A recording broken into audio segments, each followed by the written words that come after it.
আসসালামু আলাইকুম রহমতুল্লাহি ওয়া বারাকাতুহু। সবাইকে শুভেচ্ছার স্বাগতম। আশা করি সবাই ভালো আছেন, সুস্থ আছেন। আজকে আমাদের 8ম ক্লাস। আমরা যারা যুক্ত হয়েছি একটু লিংকটা কপি করে হোয়াটসঅ্যাপ গ্রুপে দেওয়ার জন্য আমি অনুরোধ করছি। আমরা গত ক্লাসে পড়েছিলাম মাদকদ্রব্য নিয়ন্ত্রণ আইনের 36-এর 1-এর মোটামুটি 34টা পয়েন্ট। আজকে আমরা আবার আমাদের সিআরপিসিতে চলে যাচ্ছি। সবাই চলে আসেন। এমডি মাসুম রানা আসছে, তারপর আসেন, আস্তে আস্তে সবাই চলে আসেন। আমরা আজকে সেই ঐতিহাসিক 54 ধারাটা পড়ব, যে 54 ধারা ব্যাপক সংশোধন করা হয়েছে। আমাদের মেহেদী হাসান অবি আসছে, আক্তার হোসাইন আসছে, তারপরে রুবেল হোসাইন আসছে, SM শাহেদুজ্জামান শাওন চলে আসছে, ফিরোজ আসছে, তারপর মাবিয়া আক্তার আসছে। আসেন, আস্তে আস্তে সবাই চলে আসেন। কল্পনা মুনি আসছে, RZ রোকন আসছে, সৌরভ মন্ডল, মোটামুটি সবাই চলে আসছে। আমরা গত ক্লাসে পড়েছিলাম মাদকদ্রব্য 36-এর 1-এর 34টা পয়েন্ট। এটা মনে হয় সবার মনে আছে। আমরা প্রথম থেকে আবার সেই পিছন থেকে একটু যাই, দেখি কে কতটুকু পড়া মনে আছে। আমরা একবারে শুরুতে পড়েছিলাম যৌতুক নিরোধ আইন 2018 সালের। 2-এর খতে পড়েছিলাম যৌতুক কাকে বলে। 3 ধারায় পড়েছিলাম যৌতুক দাবি করলে বা যৌতুক গ্রহণের চেষ্টা করলে বা যৌতুকের জন্য প্রস্তাব দিলে। 4-এ পড়েছিলাম যৌতুক দিলে অথবা নিলে।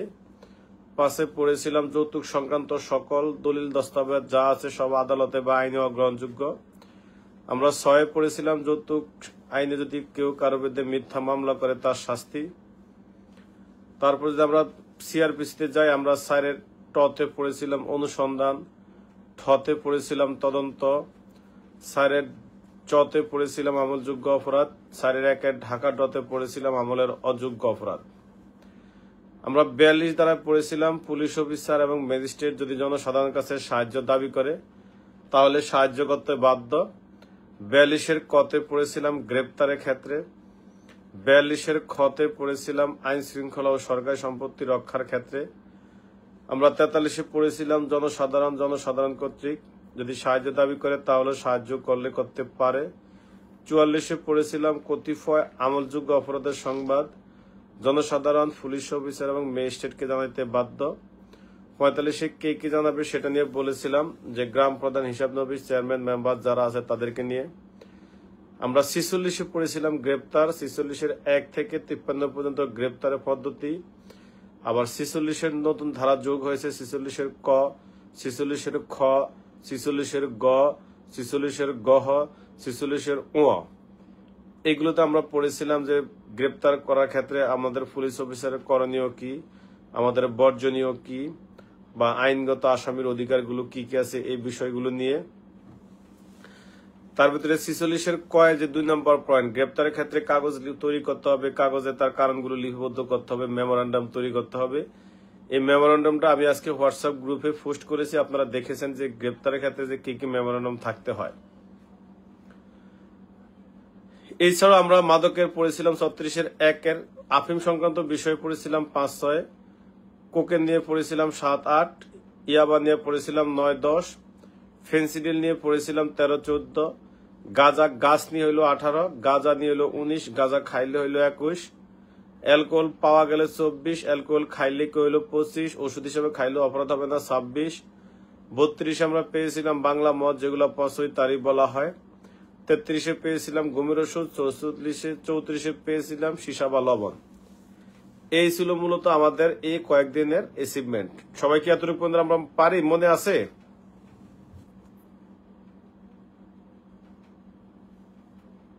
এভাবে অনলাইন ক্লাস হয়। আচ্ছা, আমাদের কে কে আসছে? রোকন আসছে, নাইম ইসলাম আসছে, এমডি আলম বিপি আসছে, মনির হোসাইন আসছে, জসিম আসছে, মার্জিয়া আক্তার শামু আসছে, তারপরে এমডি ওয়াজেদ আসছে, মামুন মিয়া আসছে, মোহাম্মদ শাকিল আহমেদ, মোশাররফ হোসাইন, পারভেজ হাসান, মাসু, এমডি শাকিল মিয়া, অরণ্য অনিক, ওজাইর ফারুক, শ্রদ্ধা বড় ভাই, রাকিবুল হাসান, তারপরে বাবুল হোসেন, হৃদয় কি, হেদায়তুল্লাহ খান, রনি, মনির হোসাইন, RZ রোকন, আশরাফুল ইসলাম, সৈয়দ আলী, তারপরে মতিউর রহমান, জনি, ওয়াসিমুর রহমান খোকন, অনেকে আসছে আরো। তাহলে আমরা আস্তে আস্তে শুরু করে দিই। সবাইকে মোটামুটি এতটুকু পারি আমরা। আচ্ছা, ফৌজদারি কার্যবিধানের 54 ধারা, যেই ধারাটা আমাদের ঐতিহাসিক, যে ধারাটা থাকার কারণে এখনো পুলিশের অস্তিত্ব কোন রকম টিকে আছে, পুলিশের সংসার ধর্ম বউ বাচ্চারা এখনো আছে, অ্যারেস্টিং পাওয়ার পুলিশের এখনো আছে, সেই ধারাটা হলো বিনা পরোয়ানায় গ্রেপ্তার 54। 54 ধারার আগে আমরা ডেড লাইনটা তৈরি করি, তারপর আমরা ক্লাসে ঢুকি। 54তে ক্লোজ হলো দুইটা, 54(1) আর 54(2)। আগে এটা বুঝছি কিনা বলেন। এর সাথে আরেকটা বাড়তি ধারা যোগ হয়েছে 54(ক)। তাহলে টোটাল এখানে ধারা কয়টা? কয়টা ধারা বলেছি কে বলতে পারবেন? 54(1) একটা ধারা, 54(2) একটা ধারা, আলাদা আলাদা দুইটা বড় বড় ধারা স্বতন্ত্র। নতুন যোগ হয়েছে 54(ক)। তাহলে টোটাল এখানে কয়টা ধারা?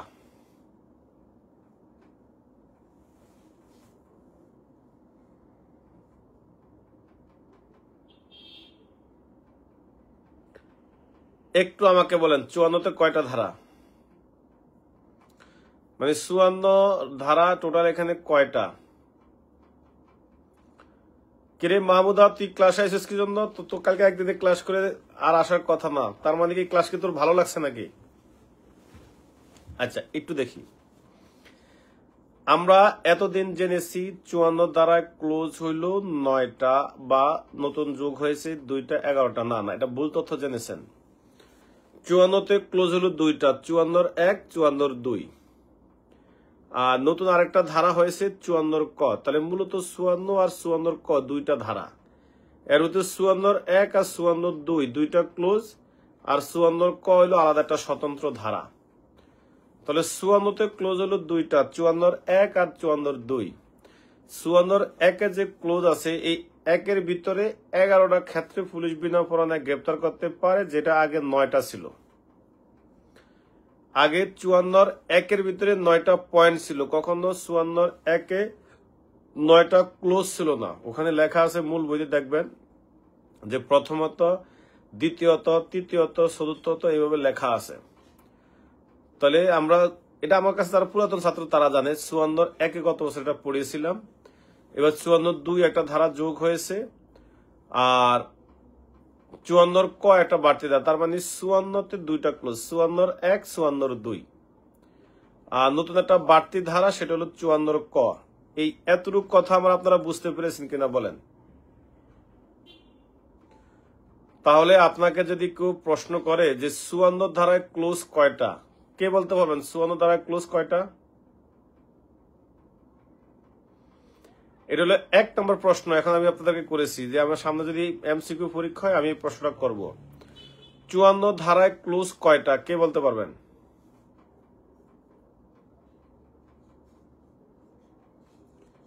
আমার এই প্রশ্নের উত্তরটা একটু দেন। 54 ধারায় ক্লোজ কয়টা?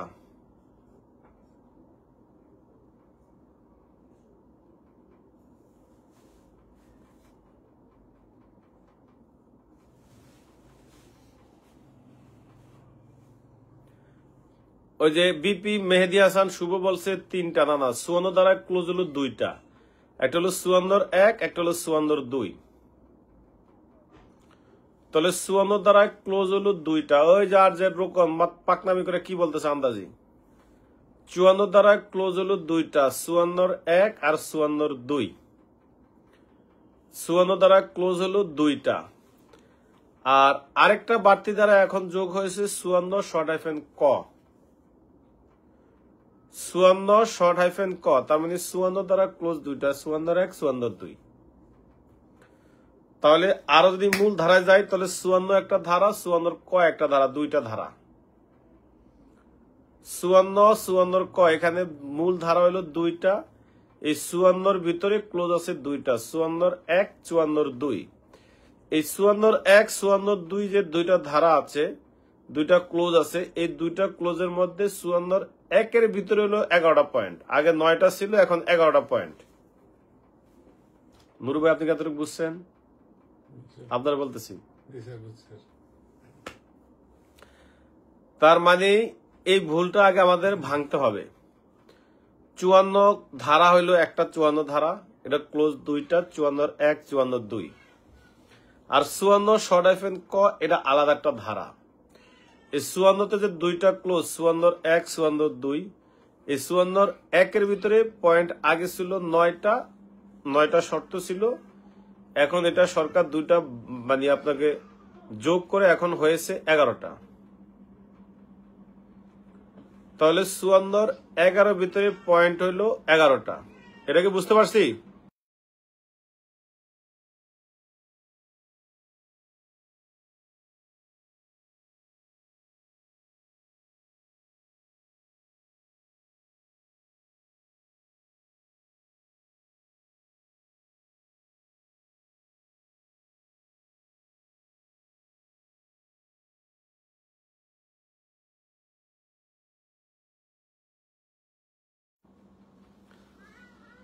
তাহলে কি আমরা কি এতটুকু বুঝতে পেরেছি?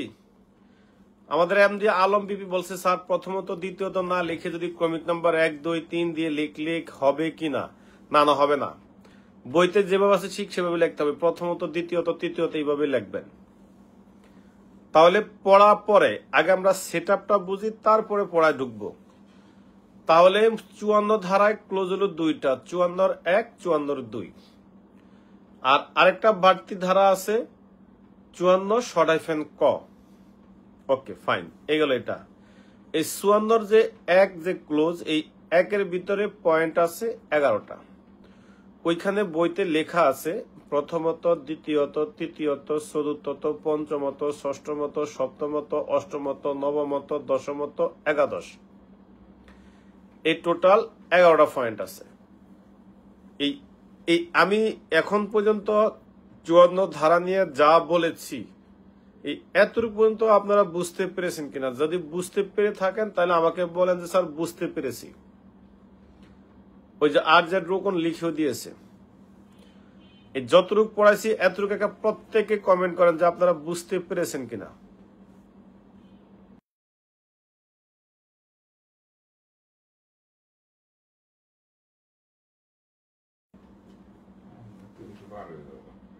এতটুকু কি আপনারা বুঝতে পেরেছেন কিনা? যদি বুঝে থাকেন তাহলে বলেন যে স্যার বুঝতে পেরেছি, আর যদি না বুঝে থাকেন তাহলে বলেন, আমি আরেকবার বলবো, কোনো সমস্যা নাই। তাহলে 54 যে আমরা ধারা শুনেছি, এখানে 54-তে দুইটা ক্লোজ, 54(1), 54(2). আর 54 ক আলাদা একটা ধারা। তাহলে 54 একটা ধারা, 54 ক একটা ধারা, দুইটা ধারা। এই দুইটা ধারার ভিতরে 54 ধারাটাকে ভিতরে আবার ক্লোজ আছে 54(1), 54(2).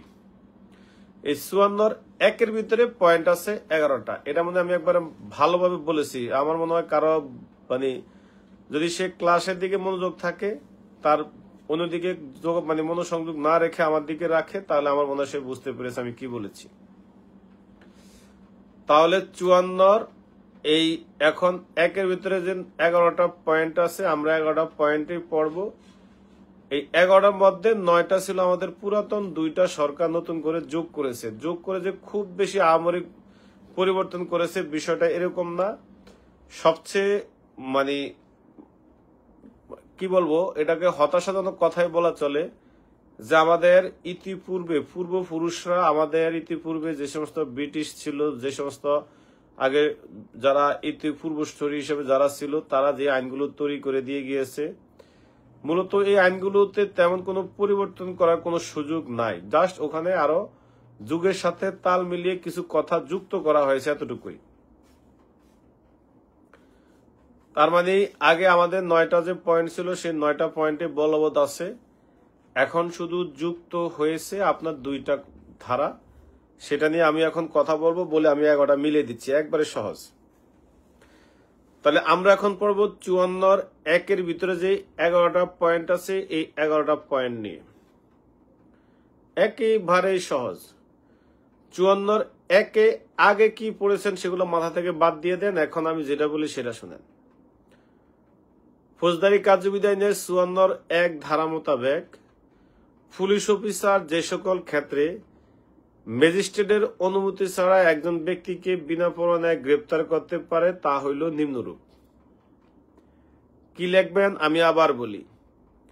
ফৌজদারি কার্যবিধি আইনের 54(1) ধারা মোতাবেক পুলিশ অফিসার যে সকল ক্ষেত্রে একজন ব্যক্তিকে ম্যাজিস্ট্রেটের অনুমতি ছাড়া বিনা পরোয়ানায় গ্রেপ্তার করতে পারে তা হইল নিম্নরূপ। এতটুকু বুঝতে পেরেছেন কিনা? পুলিশ অফিসার যে সকল ক্ষেত্রে ম্যাজিস্ট্রেটের অনুমতি ছাড়া একজন ব্যক্তিকে বিনা পরোয়ানায় গ্রেপ্তার করতে পারে তা হইল নিম্নরূপ। এই প্রথমত আমি এখন বলার সুবিধার্থে 1, 2, 3, 4 এভাবে 9, 11 পর্যন্ত বলবো, কিন্তু আপনারা লেখার সময় 100% প্রথমত, দ্বিতীয়ত, তৃতীয়ত এইভাবে লিখবেন। আমি এখন বলার সুবিধার্থে 1, 2, 3 দিয়ে বলতেছি। একে বলা আছে পুলিশ অফিসারের সামনে, একবারে সামনে মানে আমার চোখের সামনে, কারো কথা শুনেও না, কারো কাছ থেকে বুঝেও না, আমার সামনে যদি কোনো ব্যক্তি আমলযোগ্য অপরাধ সংগঠিত করে, এর অর্থ কি? পুলিশ অফিসারের সামনে যদি কোনো ব্যক্তি আমলযোগ্য অপরাধ সংগঠিত করে তাহলে তাকে বিনা পরোয়ানায় গ্রেপ্তার করা যাবে। এটার অর্থ কি বুঝতে পেরেছেন বলেন? এটার অর্থ হইল আমি মিরপুর 10 নম্বর গোল চত্বরে ডিউটি করতেছি। এখন আমার সামনে একজন ছিনতাইকারী, যেটাকে ইংলিশে বলা হয় স্নেচার, একজন ছিনতাইকারী, একজন জনৈক ভদ্র মহিলা বা একজন পদচারী, যে পদচারী ইংলিশ কিন্তু পেডেস্ট্রিয়ান, অনেক কঠিন শব্দ, একজন পদচারীর গলা থেকে একটা স্বর্ণের হার টান দিয়ে নিয়ে যাচ্ছে, তার মানে ছিনতাই অলরেডি হয়ে গিয়েছে।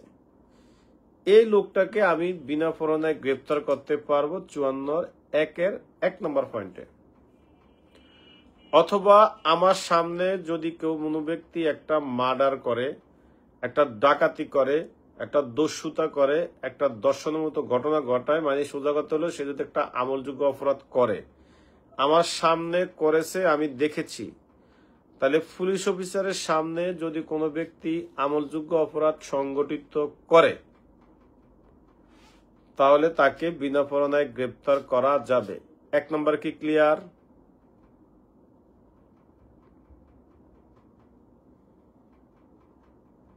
এক নম্বর কি ক্লিয়ার পারবেন?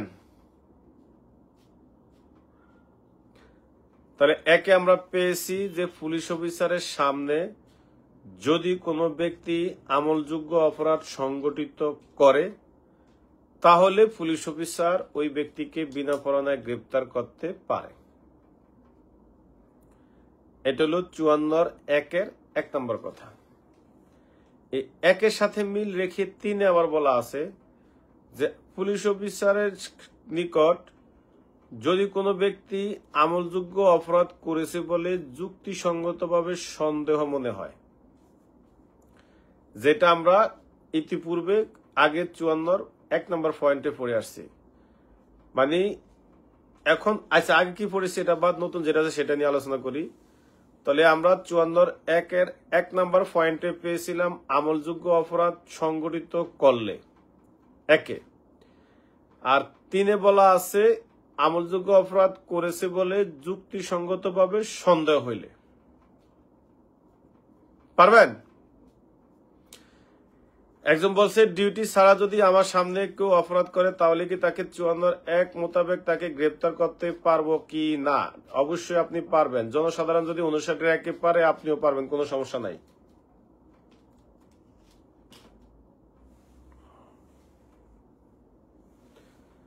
তাহলে আমি আরেকবার একটু বলি, 54(1) পেয়েছি পুলিশ অফিসারের সামনে যদি কোনো ব্যক্তি আমলযোগ্য অপরাধ সংগঠিত করে, আর বাকি কথা লেখা লাগবে না যে বিনা পরোয়ানায় গ্রেপ্তার করা যায়, ওটা বারবার লেখা লাগবে না, এটা আমরা একবার হেডলাইনে যেহেতু লিখেছি বারবার লেখা লাগবে না।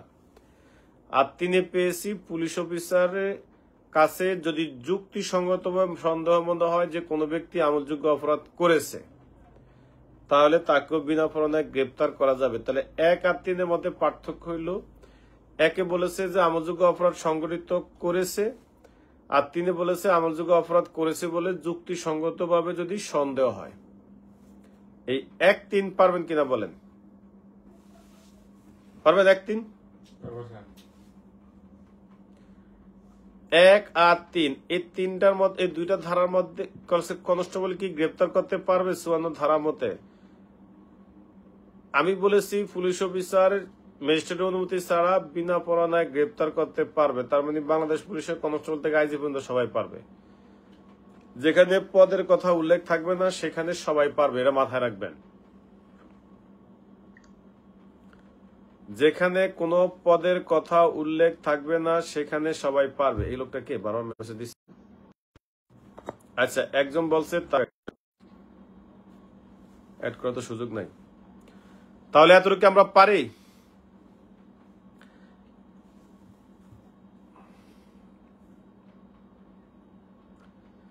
আমরা কি 1 আর 3 এই দুইটা ক্লোজ কি পারি? একের মূল বাংলা আলাপ হইল পুলিশ অফিসারের সামনে সে আমলযোগ্য অপরাধ সংগঠিত করেছে। এই যে রুবেল খুব সুন্দর লাগছে, ক্লিয়ার স্যার 1-3, এভাবে 1-3 ক্লিয়ার বলে দিবেন, তাহলে আমার বুঝতে সুবিধা হয়। যে মার্জিয়া লাগছে 1-3 ক্লিয়ার স্যার। হ্যাঁ, এই তো ওরা বুঝতে পেরেছে যে কিভাবে কমেন্টস করতে, ওরা শিখে গিয়েছে। এইভাবে করলে আমার বুঝতে সুবিধা হয় যে আপনি আমার সর্বশেষ কথাটা শুনেছেন এবং আমার কথাটা শুনে আপনি রিপ্লাই দিয়েছেন। তাহলে আমরা আজকে পেয়েছি যে একে বলা আছে আমলযোগ্য অপরাধ সংগঠিত করেছে, মানে অপরাধটি অলরেডি হ্যাজ ডান, ঘটনাটা অলরেডি ঘটে গিয়েছে। আর 3 বলেছে আমলযোগ্য অপরাধ করেছে বলে যদি যুক্তিসঙ্গতভাবে সন্দেহ থাকে। কথা কি বুঝতে পেরেছেন? ওকে। মোহাম্মদ শাকিল আহমেদ বলছে সবাই পারবে না। শাকিল আহমেদ সবাই পারবে কিনা এরা বলার দরকার নাই, তুমি তোমারটা বুঝছো কিনা এরা গেল বলো। এখন পড়বো আমরা 54-2। এই 2 পারলেই আমাদের 54 দ্বারা শেষ। 54-2 বলা আছে যদি কোনো ব্যক্তি এমন একটি অপরাধ সংগঠিত করে। এতটুকু বুঝতে পেরেছেন?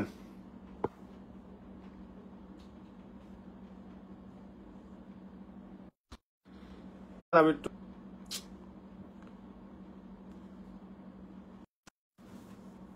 কথা কি আবার বুঝতে পেরেছেন? আমি কি বলেছি, আমার কথা কি শোনা যায়? ফৌজদারি কার্যবিধি আইনের 1 আর 3, 54 1-এর 1-3 মনে আমরা পারি। একে বলেছিলাম পুলিশ অফিসারের সামনে যদি কোনো ব্যক্তি আমলযোগ্য অপরাধ সংগঠিত করে। 3 বলেছি যদি আমলযোগ্য অপরাধ করেছে বলে যুক্তিসঙ্গতভাবে সন্দেহ হয়। এখন আমরা পর্ব হইল 54-2। 2 যদি পারেন তাহলে আপনি ক্লিয়ার। 2টাতে মূল বক্তব্যটা কি আমি একটু বলি শুনেন। 2 এর মূল বক্তব্য হইল, আমার কথা কি শোনা যায়? আচ্ছা,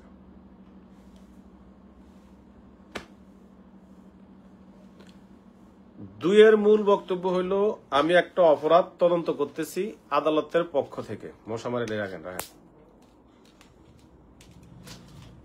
আমি একটা অপরাধ তদন্ত করতেছি।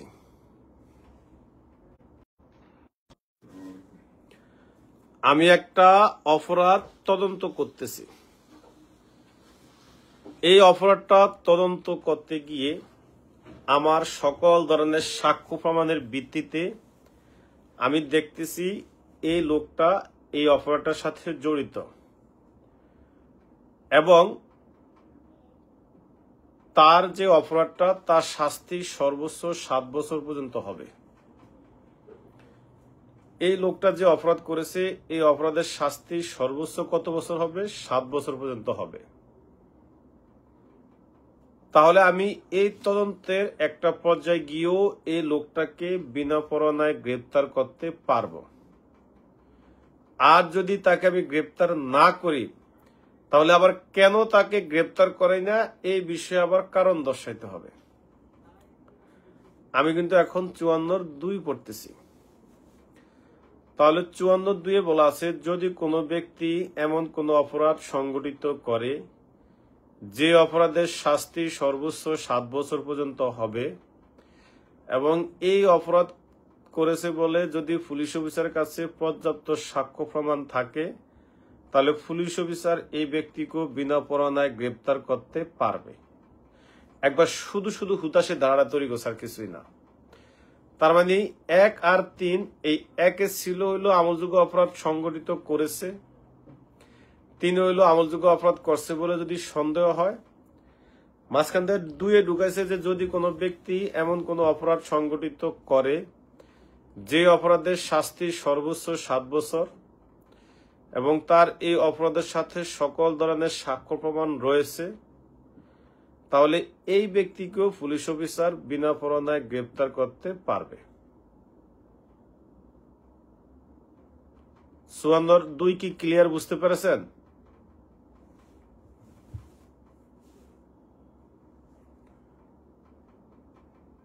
আমাকে একটু বলেন 54(2) কি বুঝতে পারছেন?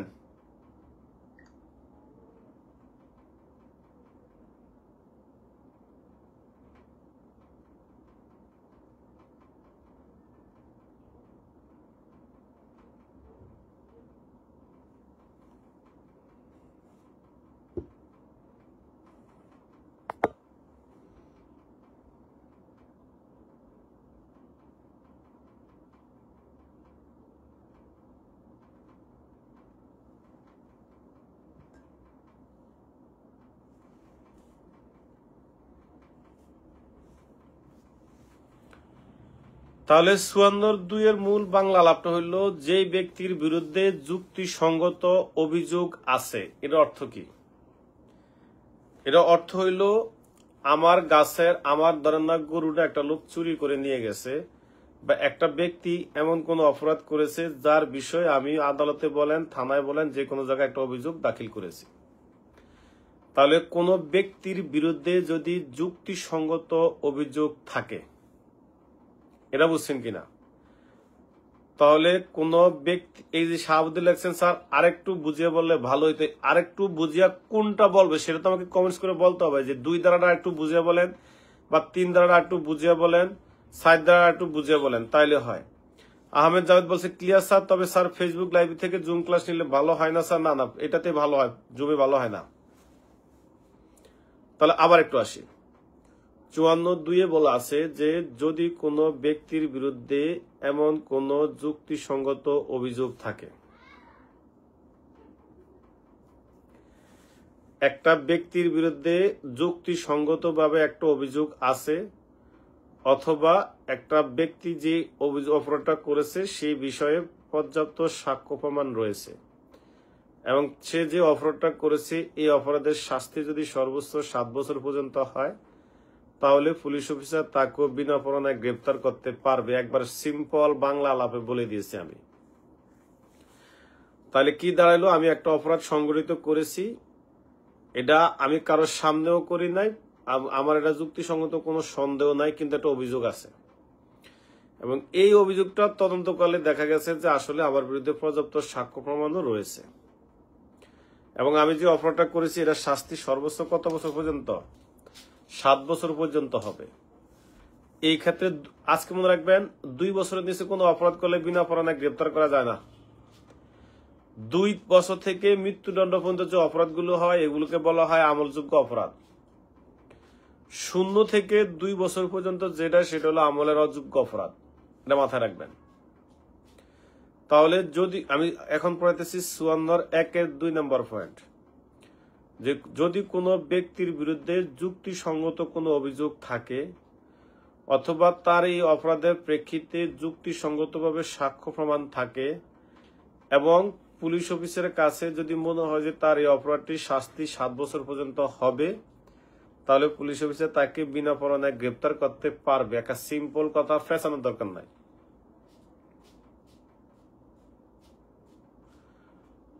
তার মানে মূল বাংলা আলাপ হলো একটা ব্যক্তি একটা অপরাধ সংগঠিত করেছে, এই বিষয়ে পর্যাপ্ত সাক্ষ্য প্রমাণ রয়েছে, বা একটা ব্যক্তি যে একটা অপরাধ করেছে এরকম একটা অভিযোগ তার বিরুদ্ধে রয়েছে, এটার পর্যাপ্ত সাক্ষ্য প্রমাণও আছে, এবং তার শাস্তি 7 বছর পর্যন্ত হবে, তাহলে পুলিশ অফিসার তারে গিয়ে বিনা পরোয়ানায় গ্রেপ্তার করতে পারবে। এলো মূল বাংলা আলাপ।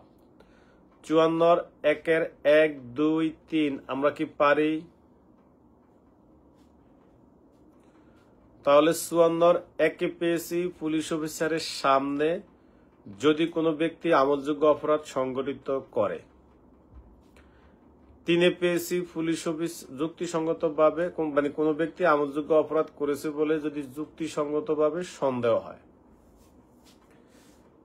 1-এ পেয়েছি কোনো ব্যক্তি আমলযোগ্য অপরাধ যদি সংগঠিত করে। 3 পেয়েছি আমলযোগ্য অপরাধ করেছে বলে যদি সন্দেহ হয়।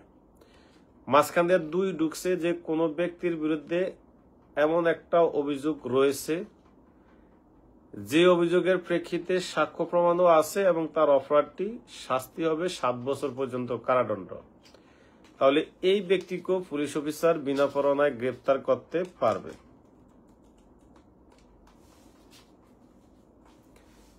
এতটুকু আমরা ক্লিয়ার। 54 1 2 3 আমরা কি পারবো?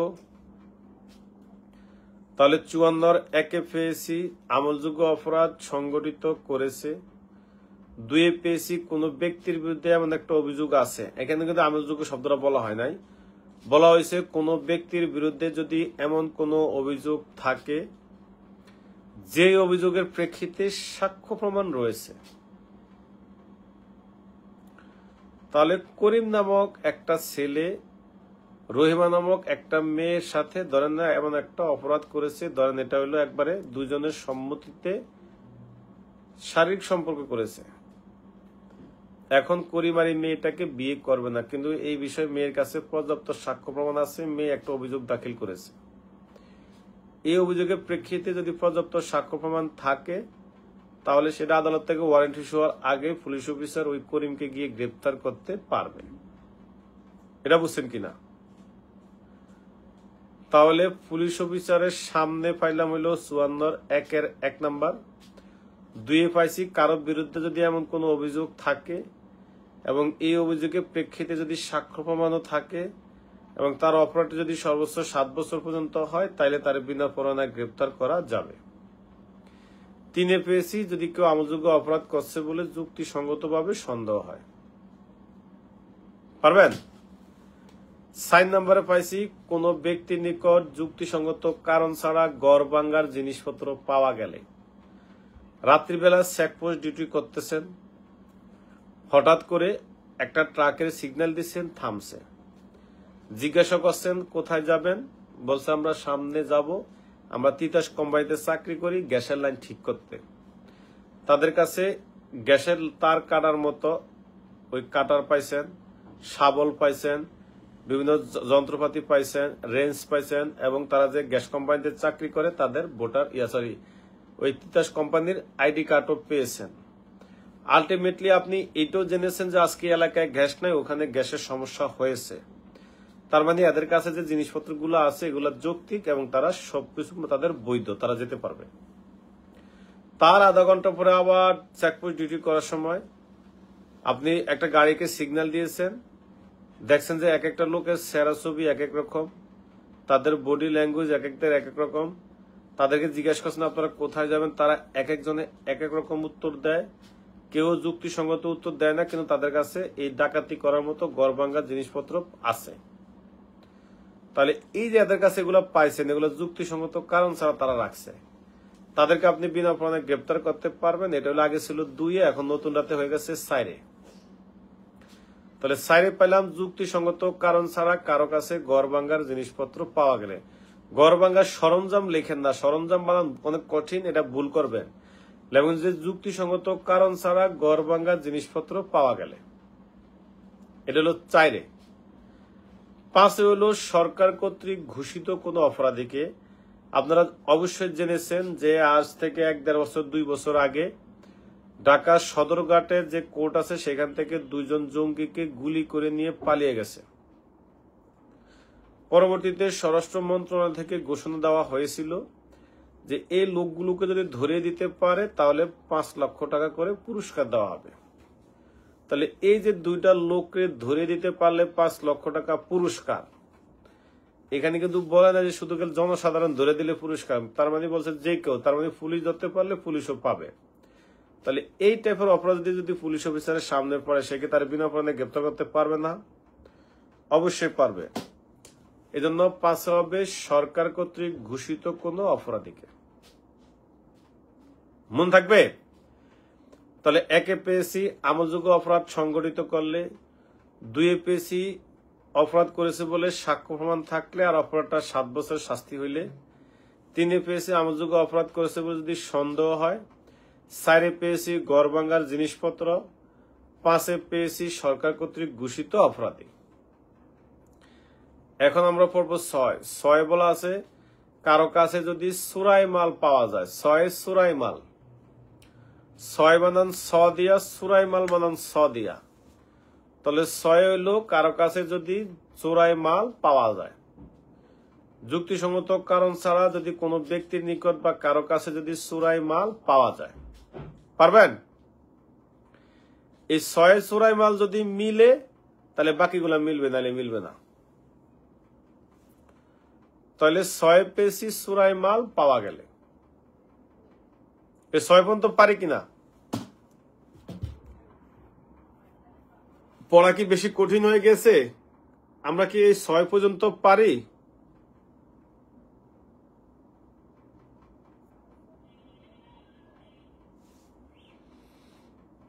তাহলে আবার একটু আসি। 1-এ পেয়েছি আমলযোগ্য অপরাধ সংগঠিত করলে। 2-এ পেয়েছি একটা অভিযোগ আছে, তার বিরুদ্ধে সাক্ষ্য প্রমাণ আছে, অপরাধটা যদি 7 বছরের হয়। 3-এ পেয়েছি আমলযোগ্য অপরাধ করেছে বলে যুক্তিসঙ্গতভাবে সন্দেহ হইলে। 4-এ পেয়েছি গড় ভাঙার জিনিসপত্র পাওয়া গেলে। 5-এ পেয়েছি যদি কারো কাছে সরকার কর্তৃক ঘোষিত অপরাধীকে। 6-এ পেয়েছি যদি কারো কাছে চোরাই মাল পাওয়া যায়। আচ্ছা, 7 তো আরো সহজ। 7-এ বলা আছে পুলিশের আইনগত কাজে বাধা দিলে। আহমেদ জাভেদ, আপনি কিন্তু নেগেটিভ কোনো কমেন্ট করতে পারবেন না।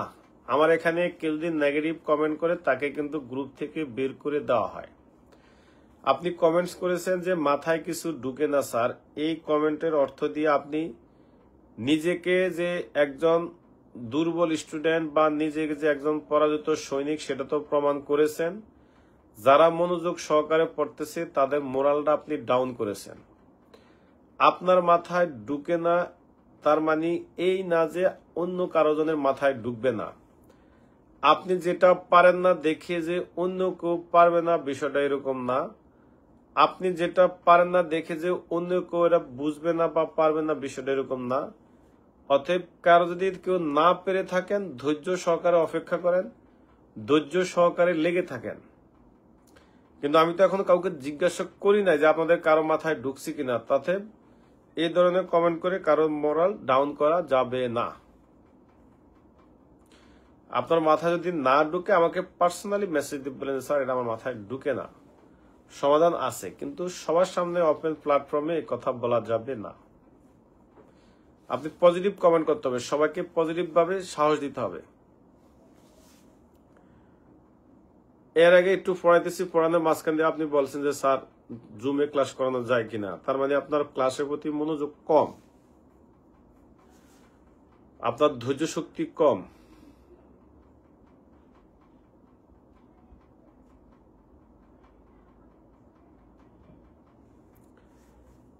ওই যে আমাদের শাহিদুজ্জামান শাওন খুব সুন্দর একটা কমেন্টস করেছে।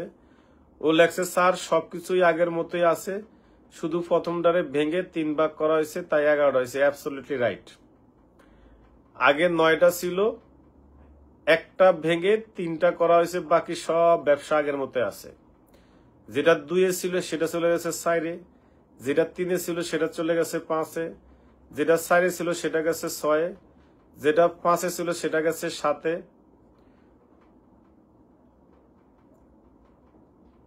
যেটা 6-এ ছিল সেটা গেছে 8-এ, 7-এরটা 9-এ, 8-এরটা 10-এ, আর হলো 9-এরটা গেছে 11টা। সব ঠিক আছে। আচ্ছা, আমাদের এমডি হাজ্জাজুর রহমান একটা কমেন্টস করছে যে 2 আর 3-এর মধ্যে পার্থক্য কি স্যার? এটা নিয়ে আমি অনেকবার বলেছি, আবারও বলি।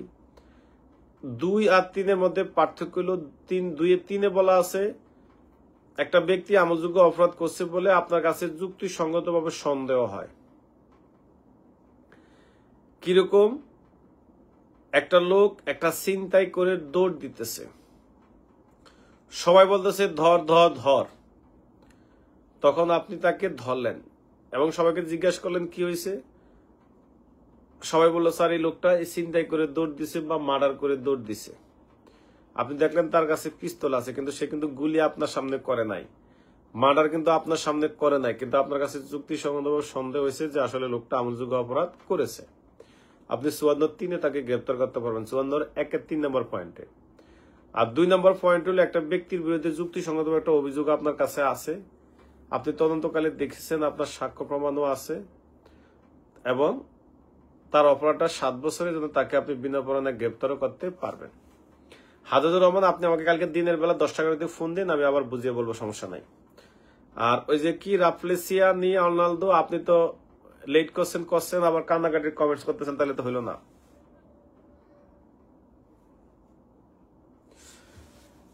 একজন বলছে স্যার লেখার সময় আগে পরে লেখা যাবে কিনা, না আগে পরে লেখার কোনো সুযোগ নাই, একবার সিরিয়াল মেনটেন করে লিখতে হবে। তাহলে আবার একটু আসি, 54(1)-এ পাইলাম আমলযোগ্য অপরাধ সংগঠিত করলে 2-এ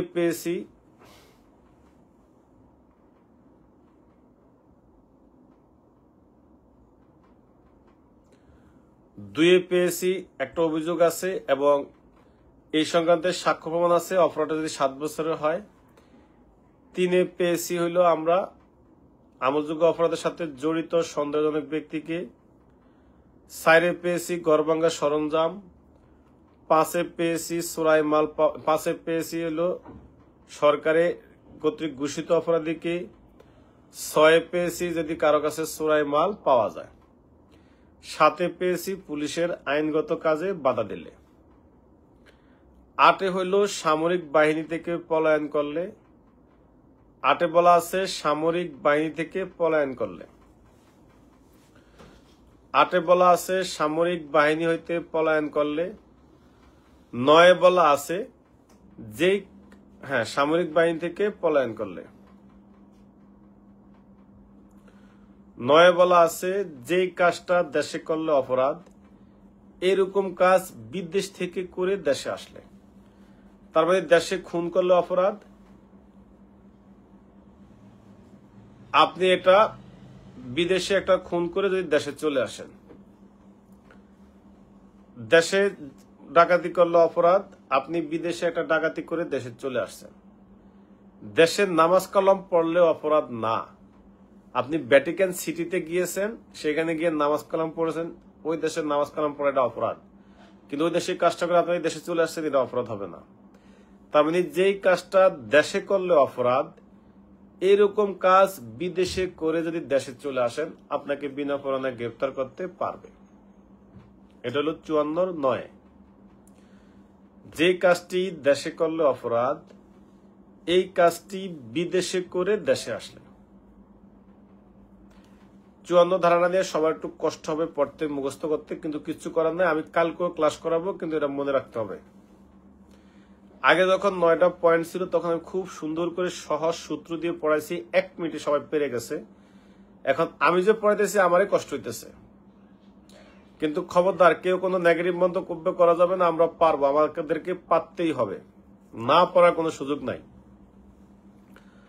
তাহলে আবার আসি, 7-এ পাইলাম যে 7-এ পেয়েছি পুলিশের আইনগত কাজে বাধা দিলে।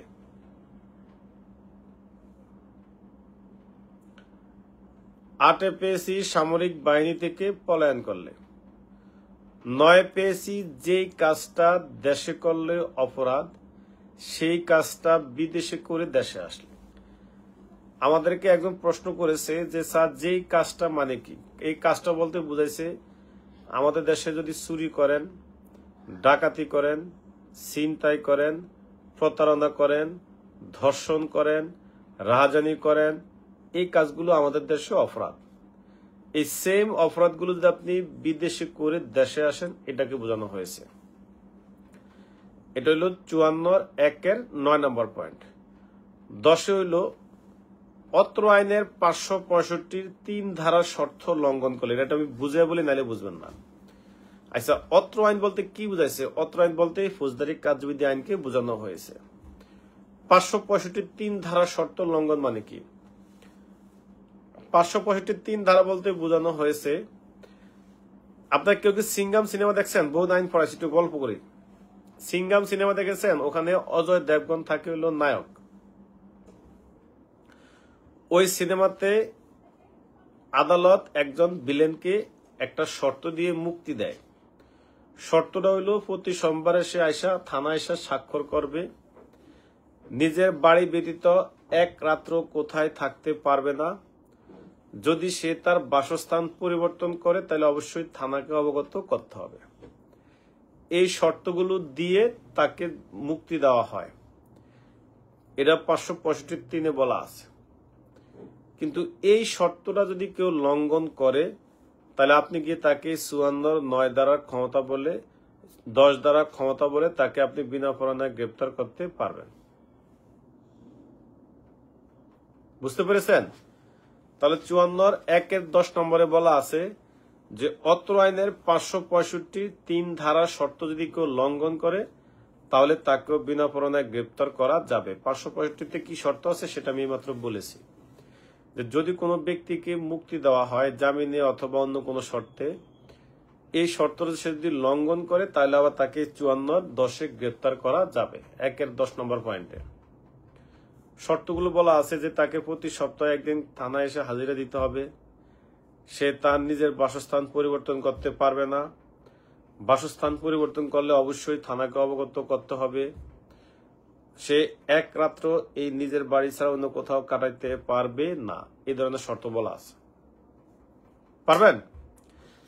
আজকের ক্লাসের আমাদের সর্বশেষ ধারা হইল 54(1)(11) নম্বর পয়েন্ট, যে যদি কোনো ব্যক্তিকে গ্রেপ্তারের জন্য অন্য কোনো পুলিশ অফিসারের কাছ থেকে অনুরোধ পত্র পাওয়া যায়। এটা কি আমি একটু বুঝে বলি।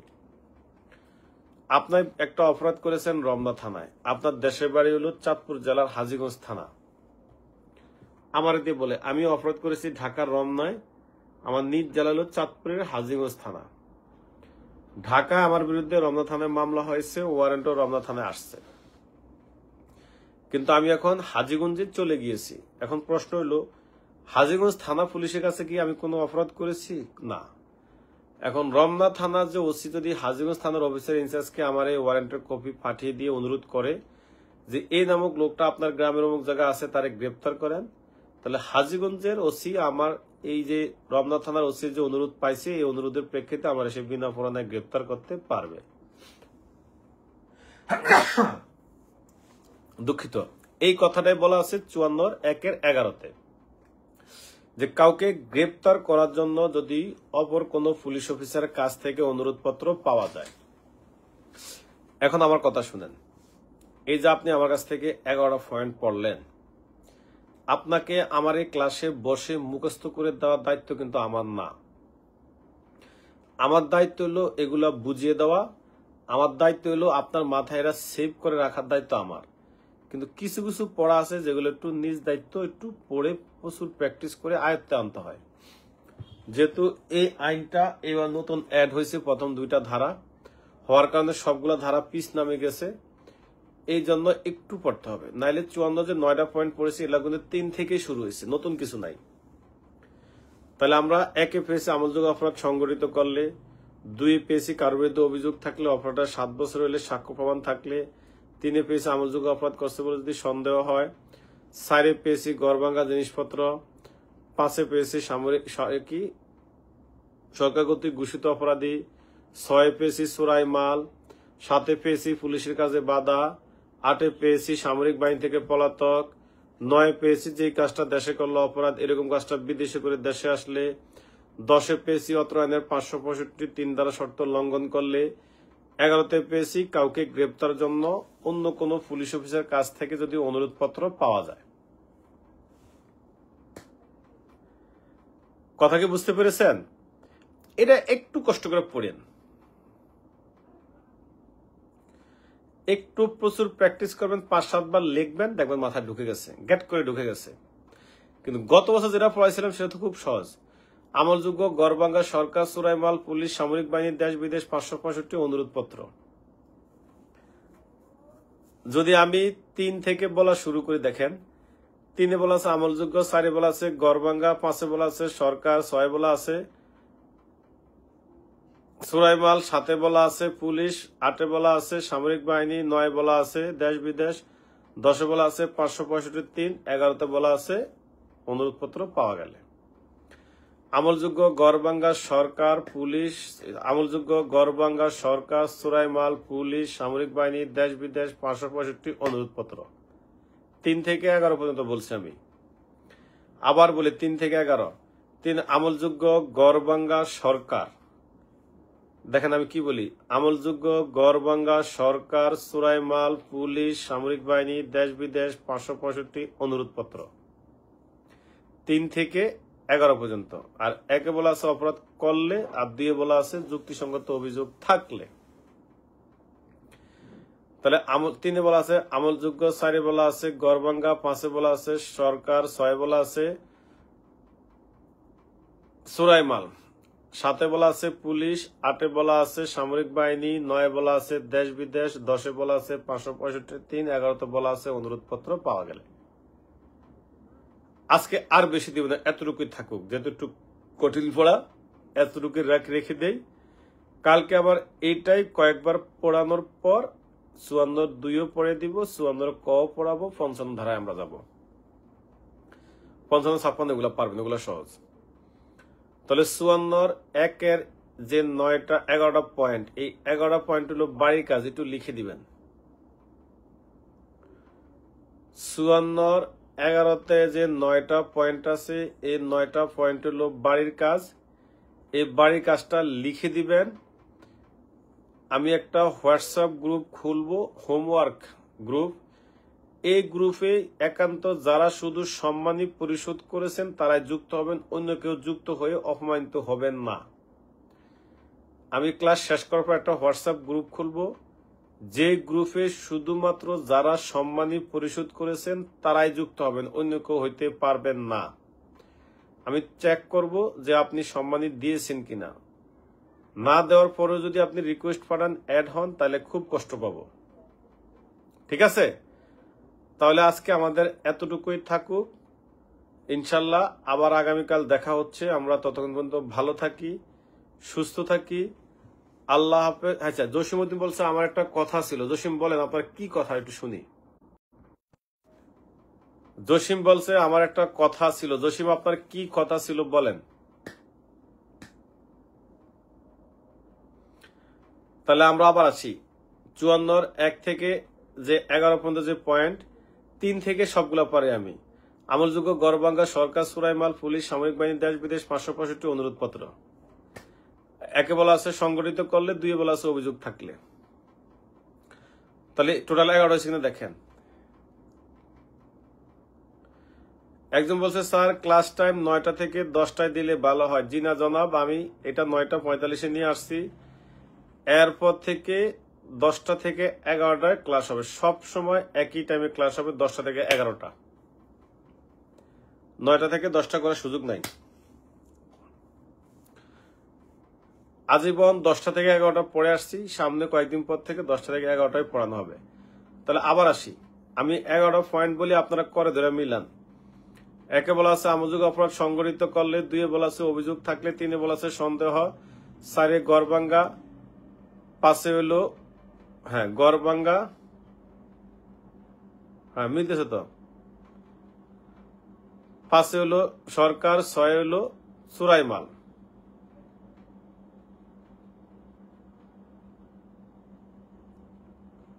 দশটা থেকে 11 হলে হবে, ভালো হবে স্যার। হ্যাঁ। তাহলে আবার আসি, আমি 11 বলবো, আপনারা মিলান। আমলযোগ্য অপরাধ সংগঠিত করলে, যুক্তিসঙ্গত অভিযোগ থাকলে, এরপর হলো আমলযোগ্য অপরাধের সন্দেহ হইলে, গড়বাঙ্গা,